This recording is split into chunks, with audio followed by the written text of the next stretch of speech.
بسم اللہ الرحمن الرحیم۔ اللہ تعالیٰ کے نام سے شروع کرتا ہوں جو بڑا مہربان نہایت ہی رحم کرنے والا ہے۔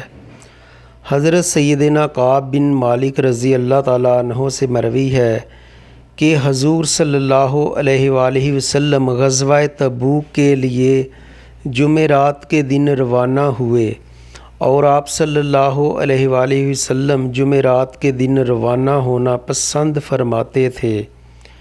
عموماً دن میں زیادہ لوگ سفر کرتے ہیں، لہٰذا سڑکوں پر سواریوں کی آمد و رفت بھی زیادہ ہوتی ہے۔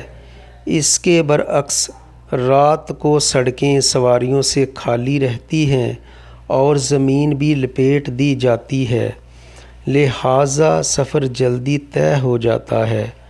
حضرت انس رضی اللہ تعالیٰ عنہ فرماتے ہیں کہ سرکار مدینہ صلی اللہ علیہ وآلہ وسلم نے فرمایا، رات کو سفر کیا کرو کیونکہ رات کو زمین لپیٹ دی جاتی ہے۔